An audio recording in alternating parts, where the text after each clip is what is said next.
नमस्कार। प्रदेश की राजधानी इंदौर में आत्महत्या का एक ऐसा अनोखा मामला सामने आया है जिसने सभी को चौंका दिया। एक छात्र ने आत्महत्या की। छात्र ने हाथ में चूड़ी और साड़ी पहनकर फांसी लगाकर आत्महत्या की। डेड बॉडी के पास खून के धब्बे भी मिले और मामला संदिग्ध लग रहा है। अब युवक ने आत्महत्या की है या किसी ने हत्या कर उसका शव फांसी पर लटका दिया है। पुलिस अभी इन सभी बिंदुओं पर जांच कर रही है। हमारा नाम है कपिल बाटर और आप देख रहे हैं दैबम्बाट। दैबम्बाट पर आप देख रहे हैं क्राइम सीरीज। अब ये मामला किस हिसाब का है क्या नहीं, ये तो थोड़ा आगे चलेंगे तब समझ में आएगा। परंतु अभी के समय में सही बात ये देखने लायक ये है कि इस देश में ऐसी क्या स्थितियां बन रही हैं जो युवाओं को सुसाइड की तरफ आकर्षित कर रही हैं। क्या देश की स्थितियों में कोई परिवर्तन हुआ है? जब कोई परिवर्तन होता है उस वक्त ऐसी चीज़ें होती हैं। अब आपने पिछले कुछ समय में देखा होगा कि सुसाइड के जो केसेस हैं वो लगातार बढ़ते हुए जा रहे हैं।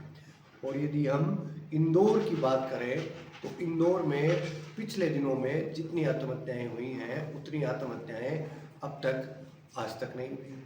चलिए हम अपने केस पर चलते हैं। शहर के भंवरकुआ थाना क्षेत्र के स्थित संत नगर हॉस्टल में रहने वाले 21 वर्षीय युवक की संदिग्ध परिस्थितियों में पुलिस ने शव बरामद किया है। पुलिस के मुताबिक खंडवा नाका क्षेत्र के संत नगर की मल्टी में किराए से रहने वाले पुनीत पिता त्रिभुवन का फांसी पर लटका शव बरामद किया है। युवक ने 3 दिन पहले फांसी लगाकर आत्महत्या कर ली। बदबू आने के बाद आसपास के लोगों ने सूचना दी। एडिशनल एसपी आनंद यादव ने बताया कि मृतक रायसेन का रहने वाला ही है और पिछले 3 सालों से इंदौर में रहकर महाराजा रणजीत सिंह कॉलेज में बीएससी कंप्यूटर साइंस की पढ़ाई कर रहा है। मृतक ने 2 दिन पहले ही अपनी बात से बात की थी। वह काफ़ी खुशमिजाजी लड़का था और किसी से कोई दुश्मनी नहीं थी। पुलिस ने बताया कि जब डेड बॉडी को नीचे उतारी तो उसके हाथ में चूड़ी साड़ी पहने हुए था। हालांकि अब तक आत्महत्या के कारणों का खुलासा नहीं हो सका है और न ही आत्महत्या का। बहरहाल सोचने का विषय है कि मृतक ने चूड़ी और साड़ी क्यों पहनी थी, जिसकी जांच में पुलिस जुटी है। इंदौर से लगातार आत्महत्या के मामले सामने आ रहे हैं, जहां अब आत्महत्या को रोकने के प्रयास करने की आवश्यकता है। वहीं इसके लिए अभियान भी चलाए जा रहे हैं। आत्महत्या रोकने के लिए अभियान चलाए जा रहे हैं। या तो आप जिस बच्चे का पालन पोषण कर रहे हैं उस बच्चे की पालन पोषण में कमी है, या फिर आपके संस्कारों में, या फिर आपने अपने बच्चे की तरफ ध्यान ही नहीं दिया और बच्चे का दिमाग जीरो कर दिया, क्योंकि आपने सिर्फ और सिर्फ एक ही चीज़ पर ध्यान दिया, गुणवत्ता पर। ज़्यादा बेहतर अधिक गुणवत्ता भी नुकसानदायक होती है। कहते हैं कि संस्कृत में एक श्लोक है, अति वर्जित नहीं। अति हर चीज़ की वर्जित है। यदि अति किसी चीज़ की होती है तो अति के चक्कर में बड़ा नुकसान उठाना पड़ सकता है। देख लीजिए आजकल के बच्चों के ऊपर एक दबाव होता है शिक्षा कि तुम्हें इतने नंबर लाने हैं, इतने नंबर यदि तुम नहीं लेकर आए तो तुम्हारा जीवन खराब हो जाएगा, तुम्हारी स्थितियां खराब हो जाएंगी, तुम आगे आने वाले समय में भविष्य में क्या करोगे, क्या स्थितियां रहेंगी। तो इस चक्कर में आजकल के बच्चे सुसाइड कर लेते हैं। अब सुसाइड करना कोई सोल्यूशन तो है नहीं। सुसाइड करने से स्थितियां ज़्यादा खराब होगी। अब भारत में ऐसी स्थितियां ना कभी पहले रही हैं, ना ही भारत का ऐसा कल्चर रहा है।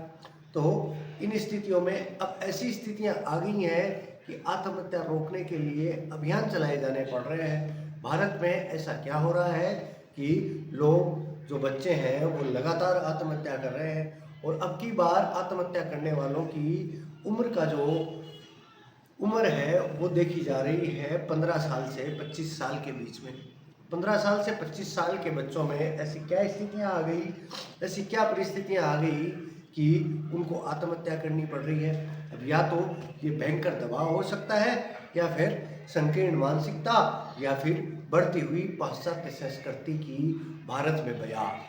अब पाश्चात्य संस्कृति की बयार जो जो भारत की तरफ आ रही है, तो भारत में ये स्थितियाँ खराब होती जा रही हैं। जैसे जैसे ये स्थितियाँ खराब होंगी तो भारत देश का भट्टा बैठता जाएगा। अब लोग ज़्यादा कंप्यूटर के साथ या अपने मोबाइल फ़ोन के साथ बच्चे ज़्यादा समय बिताते हैं। अब ये समय बिताते ज़्यादा मोबाइल फ़ोन के साथ है, तो ये अपने परिवार के साथ नहीं बैठ पाते। ये परिवार के साथ नहीं बैठ पाते, उन स्थितियों में उनका कोई मोरल नहीं बन पाता।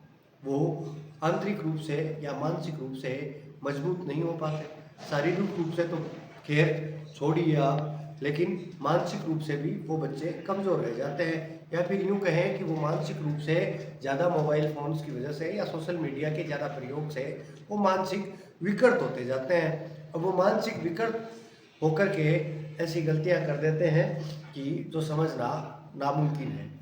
तो ये है, अपने परिवार को संभाल कर रखिए, अपने परिवार में अपने बच्चों को थोड़ा सा इन सोशल मीडिया से थोड़ा सा दूर कीजिए और थोड़ा सा समय उनके लिए निकालिए, ताकि ऐसी स्थितियाँ किसी के घर में नहीं हो।